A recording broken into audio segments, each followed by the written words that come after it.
Welcome back to Inspector Toolbelt Talk, and we have on again Beyond wild times out there right now with what's going on, huh? I tell you, sometimes you feel like nothing's happening, and other times it's just like you can't get enough of all the headlines coming out of the real estate industry. Oh, I know. I mean, just what was it, a week or two ago, we had Nick Ramiko and Nathan on to do that whole big blow up in the home inspection industry with Report Host and Spectora and comments, and that's still ongoing. Right. But now we had a previous podcast about the lawsuit against NAR, and I have to say, I did not think they would lose that quickly, and they lost fast, according Yeah. to this jury. Yeah. So this, if we're listening to this, we've probably either talked about it, but if you haven't talked about it or thought about it, you really should, because this is going to, one way or another, shake up not only the real estate industry, but our industry. NAR, National Association of Realtors, and Anywhere, I believe it was the other company. They lost too, right? Well, no, Anywhere and Remax were the two that settled. Okay. Yeah, so they're out of this judgment, but there's a bunch of NAR and a few others. But NAR's the one that we care. NAR's the one that we care about. That's the big dog. Yeah. Yeah. National Association of Realtors and man, $1.8 billion. Right. As Nick Ramiko said, there are 1,000 millions in a billion. Yeah. And I guess under antitrust law, which I wasn't familiar with, when there's a judgment, it's automatically like a 3x on the judgment amount. So really, I guess it's like almost is it over $5.3 billion? Yep. I mean, that's crazy money right there. So that's over $5,000 million. So if you had $1 million, times that by 5,000, that's what they have to pay out. So the reason we're having this podcast and talking about it is, first of all, we do want to make known this is a long process. So they lost in front of a jury. So now this has to go to a judge who has to pass a verdict that is in the, how do they put it, in the flavor of what the jury has already decided. But then they're going to appeal it, obviously. And depending on how it goes, they can appeal all or part of it a couple of times, if not more. I'm not a judge or I'm not an attorney, and this is what's called a Sherman Antitrust Act lawsuit. So it's a little bit different than going to your local court. So from what we understand, we still have to go through the appeals process, and then there's the executable part of that. So if you're going to make a company pay $5 billion, the actual amount turns out to be, that takes work. You're going to have teams of people ensuring that the money is transferred properly, how it's transferred, tax implications. We're looking at years, probably. Not 10 years, in my opinion, but we're looking at least a couple of years. But man, what's this going to mean for us as home inspectors? What do you think? Yeah, man, I don't know. I saw there was some chatter on the Internachi like boards about this. Guys are kind of spitballing what's going to happen. I think most are. Well, let me back up a little bit quick and say that even asking realtors what's going to happen seems like the chatter there is like, no biggie, we're going to fight this, blah blah blah. So I don't know. It's probably a form of denial, I guess. It's like, okay, so don't freak out yet. For home inspectors, I don't know. Obviously, if the buyer's agent role diminishes or disappears, that does impact home inspectors quite a bit, potentially. But it may also create some new opportunities for home inspectors that haven't existed in the market yet. Yeah. I agree. I think there's going to be opportunities and changes, and we need to be ready for it. So I have a lot of real estate agent friends. Actually, one of my friends ran one of the largest teams in all of New York State, and he told me some of his numbers recently. I'm like, holy cow! He's well known, and his opinion is the buyer agent's going away. And it's interesting. I was talking to other agents I know, and they were saying that what you just said, Beyond. Oh, no big deal. It's fine. Some of them didn't even know the case was happening, because if you look at I'm going to call it propaganda from the real estate brokerages and stuff. Yeah. The way they flavor it is like, oh yeah, they're saying this and this and this. But the actual facts are no, they're attacking the MLS. They're like, oh, they just want us to change our agreement, is what they commonly say in most of what I've seen. Oh, they just want us to change our agreements. We already did that, so we'll be fine no matter what happens. Yeah. But if you look at the lawsuit, they're attacking the MLS and they're trying to actually discontinue the buyer agent being paid from the commission, which Right. effectively eliminates a buyer's agent. Right. Right. So it's more than that. Matter of fact, one of the agents I was talking to, she's one of the top agents in our area. She's usually in the top 3. And that's what she said. She's like, the information we're getting is very, very different. I'm like, yeah, it's a big deal if you don't have a buyer's commission. Yeah. Yeah. Now, It's of course, insane. I mean, so like traditionally that was paid from the seller's agent, passed on to the buyer's agent. So they get whatever. I think 6% is usually the number, right? And then they would do a 50-50 split, 3%, 3%, and everybody goes their way. Now, if that is not happening anymore, I guess your buyer could opt to hire an agent if they really want one. But in the current market, they're going to say, okay, well, where's my 3%? And the buyer's going to go like, you're what? Because I mean, for buyers, like I think we mentioned this in our last episode, they're under pressure already. They like paying through the roof to buy a house. So tacking on 3% to have an agent service you, I mean, it's just not going to happen, right? Mm-hmm. It's I think it's going to go. Here's where I think it's going to go. I think it's going to go to a fee paid buyer's agent, and it's not going to be an actual buyer's agent. I think it's going to be. I think you used the term before we recorded here, real estate Uber service. And there's other countries, other regions that do this. The buyer's agent, you pay per house or per hour to let you into places, and they're insured and bonded to just open a door and make sure you don't steal stuff. Mm-hmm. And they don't represent you or anything. And then once you go to buy the house, you turn everything over to the attorney and off you go. Yeah. To be honest with you, the more I've thought about it since the last time we talked about this and since the court case actually finalized, the more I believe in the merit of that. Because now, say I'm a buyer's, the new version of a buyer's agent, the buyer's agent Uber service, and you're buying a house beyond. I want to see these 5 houses. So you schedule all 5, you pay me per house. I let you in for 15 minutes a pop, and that's the time limit, or otherwise it's so many dollars after that. And by the time you're done, you're like, okay, I want to buy this house. And I'm like, okay, or don't. You know, there's no skin off my nose. I have more appointments to go to and bring other people to. Right. I think that is the way it probably should be, because the attorneys, so in New York State, attorneys do a lot of the heavy lifting for the buyer. They do a lot of the negotiatings. They do the actual contract. It's not a huge leap. And other areas do it. There's parts of Australia that I understand have not that exact mode, but something similar in other countries. Works great for them. They actually make fun of the U.S. because they're like, so hang on. The person you're supposed to be protecting your client from is the person that's paying you. That's ridiculous. Right. You know? Right. Yeah. And I think that's obviously dual agency is a thing in a lot of states that eliminates the buyer's agent effectively, where you can have the seller's agent represent both sides of the party, but I mean, both parties in the transaction. But yeah, again, how good is that for the consumer? Not so much.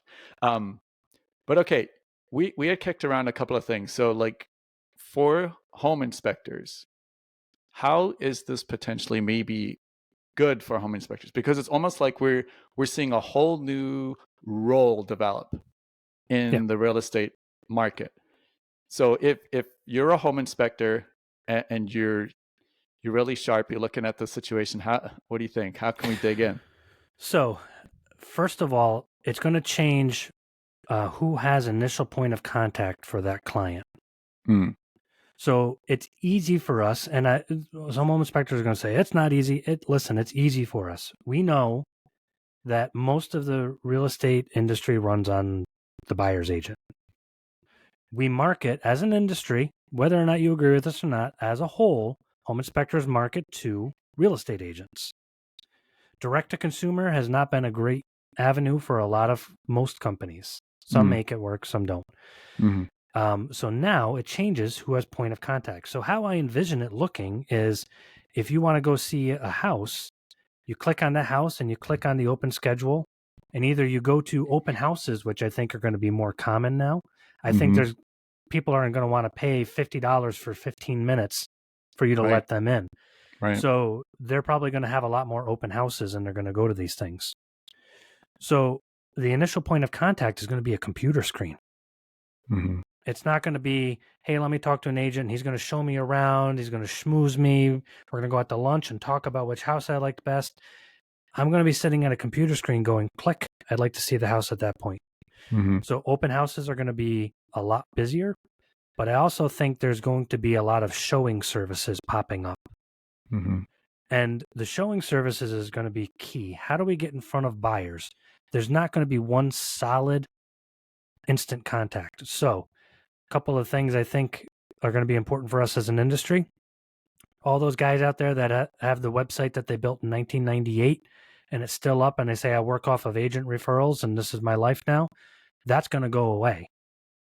Because you're not going to get referrals from listing agents, because that's already changing too. And there's also mandatory home inspection laws going into effect. Right. I saw that. Like, where was it? Massachusetts? They got that draft right now that I saw. They got a draft. Rhode Island has some stuff stirring. Rumor, California has something stirring. That's a big one. And at least one province in Canada, but there's other states that are pushing for this legislation as they're watching this court case unfold. So a lot of that's going to change. So it's going to come down to being part of the right services that advertise your home inspection services at initial point of contact. But I think it's finally going to come to a point where direct-to-consumer marketing is going to be important. Well, so right now it's important, but if you have great SEO, a great website, everything in line online, that's going to be critical for you. I think those guys are going to do really great because especially in the initial madness of it all falling apart, people are like, I still need a house. I need to find a home inspector. So they're going to go and ask family members, friends, and go look online like they do any other contractor now. So if you need a flooring guy, you do that. Ask friends, family, and then go online. So we are going to be searched for like every other contractor now, at least for a good portion of time. Services like, don't everybody listening, please don't pitchfork me. I'm not recommending it necessarily, but Angie's List, Home Advisor, and with a big gulp in my throat, Yelp. Oh goodness! Yeah, I know. It's like it made me sick. I had to hold it down. There's three guys that just created new threads on the forum when you said that about Yelp. Yeah. Oh my goodness, I hate Yelp. Yelp, if you're listening, I hate you. You can go ahead and sue me. I do not like you. But those kind of services are, I don't think those three companies, I'm just talking about those kind of connection services, right, are going to be important as time goes on. In the initial year or two, it's going to be all websites, SEO, social media, that whole thing. Yeah. So if you're not on that boat right now, you really need to get on that boat. Really get those listings up, really get your reviews looking good SEO, because that's going to be critical.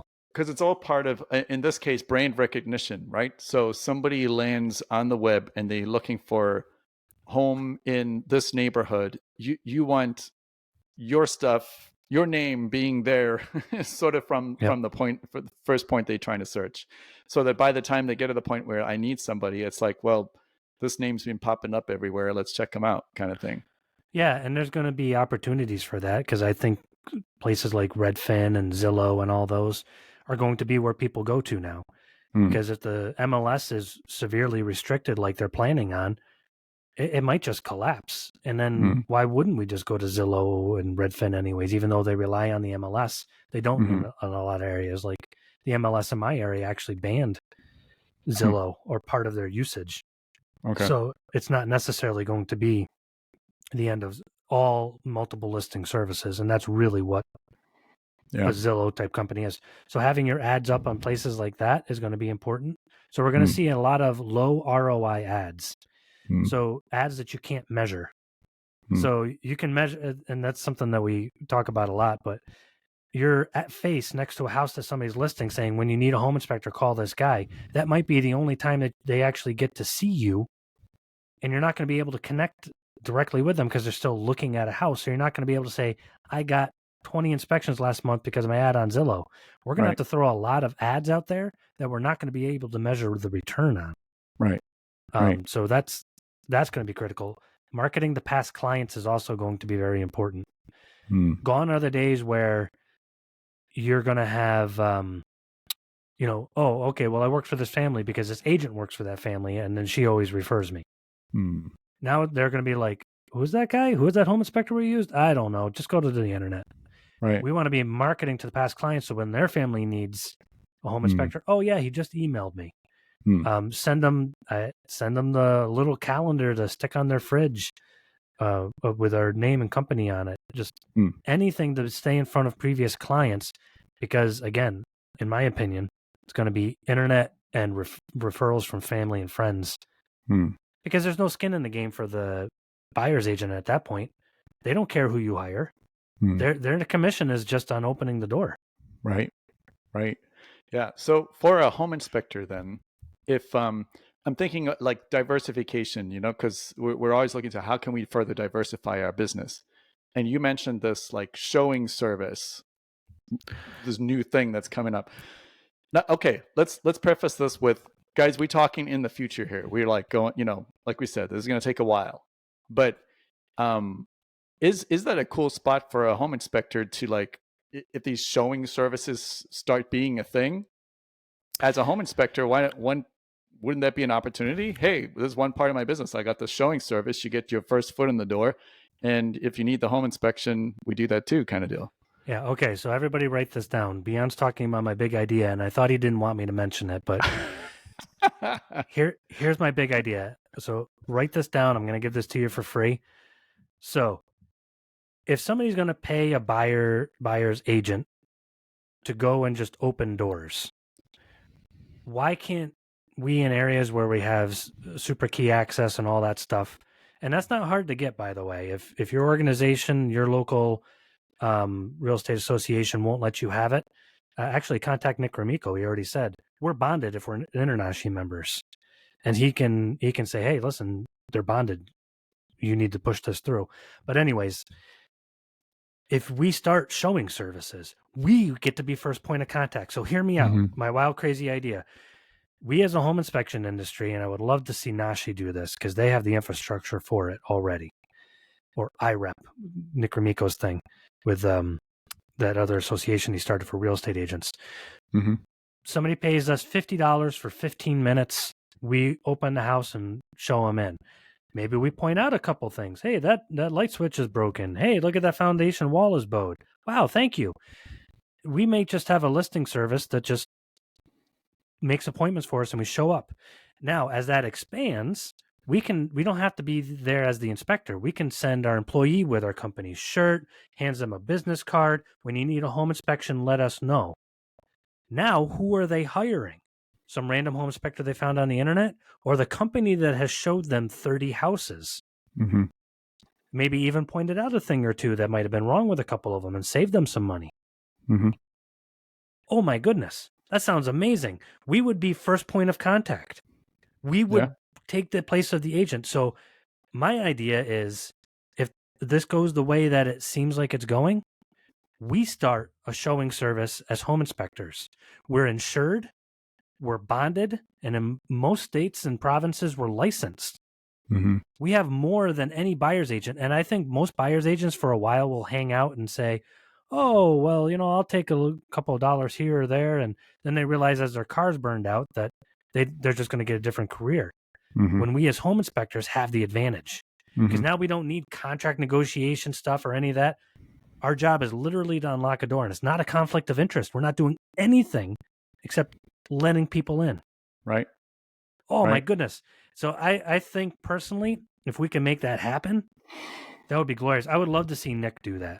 I think Nick would do a fantastic job. But that was my grand idea. My daughter said earlier today, just joking around, She cracks me up. She goes, sometimes my brain gives me good ideas. And then after she said that, that popped into my head. I'm like, my brain gave me a good idea. Because picture that. Beon, you're a consumer. You type in, oh man, I want to see this house. The showing service that's on there is all home inspectors. Yeah. Go click. A home inspector shows you that house. Now the home inspector can say, when you need to see the next house, request me. Yeah. Instead of another home inspector. Oh, okay, cool. I'll make time for you. We'll Yeah. make it happen. Now you're making money to advertise. So you pay your nephew Joe $20 an hour to drive to houses. You don't care about making money. After insurance and all that stuff, he's $30 an hour. Maybe you make $80 a day for him showing houses after all your insurance and stuff. Who cares? Mm-hmm. Joey made you $80 to advertise to every buyer in the neighborhood. Right. Right. So it doesn't matter how much you make. And because you're the first point of contact. So usually like with a buyer's agent, it would be, okay, I'm showing all the houses. I'm working really hard. Okay, you want this house? All right, let's get the paperwork started, blah, blah, blah. And then, they're all connected now with, their mortgage, companies that they advise and the insurers and the attorneys and whatever else you need to be able to close that deal. But guess who gets to be that now?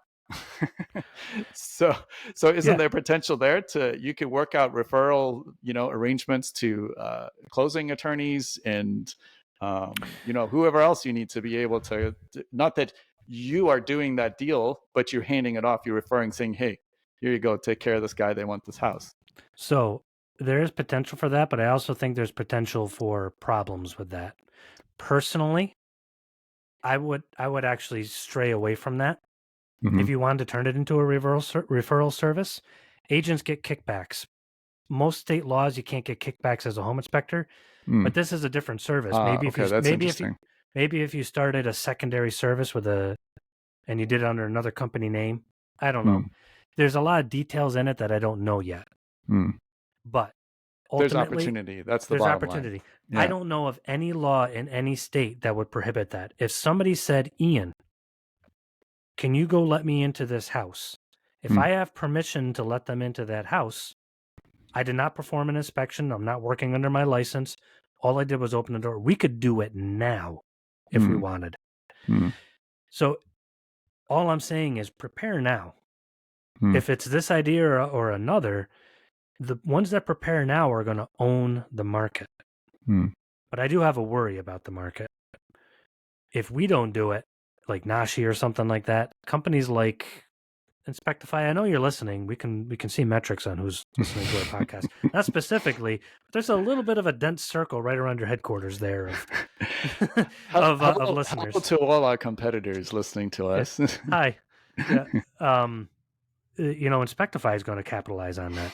Yeah. And companies like them. Yeah. And so the home inspectors will make less money. We're going to make the $200 and some odd dollars on a full home inspection, and the consumers aren't going to know any better. So we don't want to commoditize our industry. We want to own it. We want to be there for the clients. We want to be the first point of contact, not some other service. So if we could make that happen, oh my goodness, that would be forgive my term, that would be sexy. But that would be awesome. Talking about Inspectify, I think a few things we mustn't forget, like two things that come to mind. Their business model is based on entering the market through local MLSs. Oh, didn't they buy that one? Weren't they the ones? I don't know if they bought it, but they have a partnership with it? Yeah, there's like close association with MLSs. So, I mean, they're they got a foot in a potentially sinking ship there, which makes uncertainty. Now, it doesn't mean that they're bound to that. They can pivot. But the other thing I think about their business model, if you take a look at reviews of Inspectify, for the end consumer, the buyers, they give bad reviews because they don't have a good experience. And I mean, that is where home inspectors can really make a big difference, because home inspectors are trained from day one. You start your training, marketing, customer service, it's all part of it, right? And you only succeed in the home inspection business if you get that down.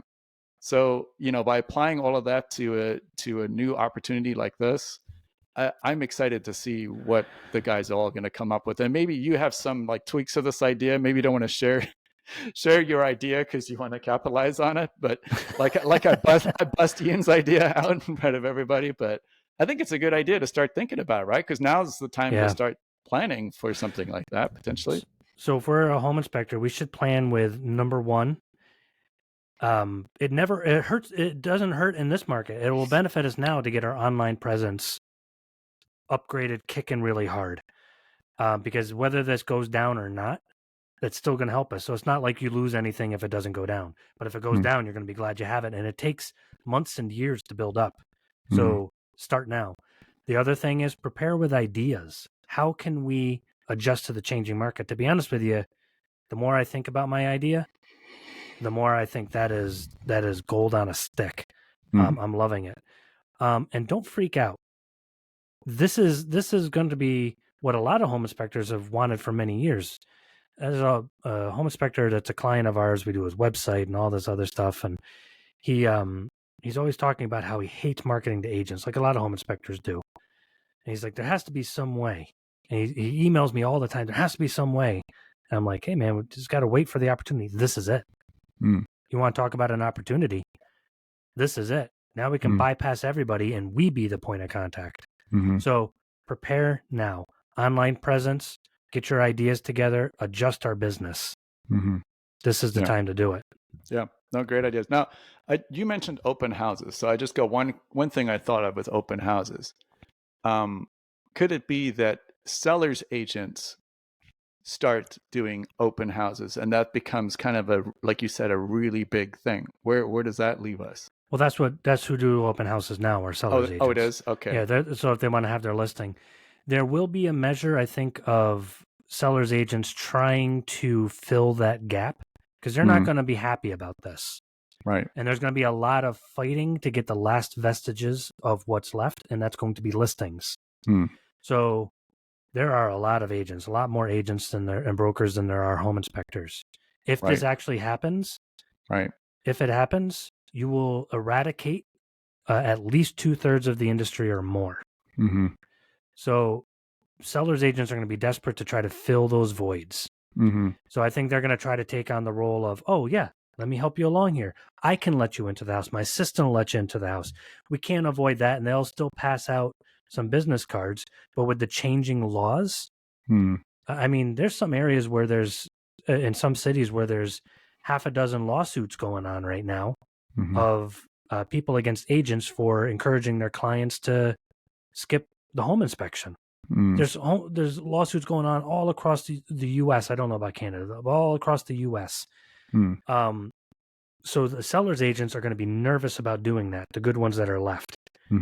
So I think that'll be a measure of that, but ultimately they're going to pull back and say, okay, I'm one of the last agents that are left. I have my listings. I'm really not going to risk this. And that's going to be our opportunity. In the chaos, we'll thrive. Yeah, it is brilliant because one of the arguments that home inspectors always use is like you can't replace the home inspector. You can't digitize the home inspection process. There's some platforms that are trying, but it's almost laughable. And when it comes to a buyer, no matter how good the virtual tour is, no matter how good the pictures are, if you're buying a house, you want to put boots on the ground. You want to be there and take a look at it. So those two steps will still have to happen. And yeah, home inspectors stand to gain from it. So ultimately, I guess where we can end with it is we don't know what the future holds exactly, but the future of home inspectors, if we are open to opportunities that it presents, our future looks pretty secure. Yep. So I'm giving it a year or two, up to 5. Okay. I don't think it'll take that long. I think it'll probably take another 6 to 8 months to go through the appeals and stuff like that. Guessing. I'm not a law expert, so I'm just guessing, especially how fast this one went down. It went down quick. And then the repercussions after that, I'm thinking 2 years, and it'll all start going down. I do think this will also reduce the cost of homes finally, because part of the lawsuit was price fixing. Which, let's be honest, if you have two people that are saying, hey, if the house costs more, we make more because we make a percentage, Yeah, that's basically the definition of antitrust. Right. So price fixing rather, and antitrust. So Mm-hmm. I think it will bring down the prices of houses, Yeah. and that will ultimately help us as home inspectors. Yeah. There'll be more inventory. It's exciting. I mean, nothing's changed for so many years, and here's a big change coming. And Yep. I'm sure it won't be a case of us, one of these days in the future being like, hey, Ian, remember back in the year 2023, we had this podcast. We said this was going to happen. Is that your But old man voice? What was that? I was trying to imitate your old man. No. Yeah, but it's not going to take that long. But it will be interesting to revisit this episode and see how it panned out. But Yeah. stay tuned, because there's some stuff happening here that nobody maybe some saw it coming, but most were kind of in denial. So it's interesting to see it happen. Hey man, I was drinking the Kool-Aid too. Everybody's like, "Nah, you can't take down NAR." And I'm looking at the info and I'm like, "Yeah, it's kind of pretty hard to take down NAR. I can't see this happening." And all of a sudden they're like, "Yeah, NAR's done." I'm like, "Whoa, Yeah, that's yeah, nuts." yeah. Yep. It is really interesting. Well, it was interesting too to see that. Yeah, right when it was announced, even Zillow's stock price took a mega hit. Right. Yeah, I mean, kick right in the face. I think they'll probably come out okay in the end, but yeah, there's a lot of uncertainty as to how it's all going to play out. Well, Bian, as always, thank you very much for being on. And we'll be watching this closely. Thank you. Yeah, sounds good. Thanks, Ian. Take care, man.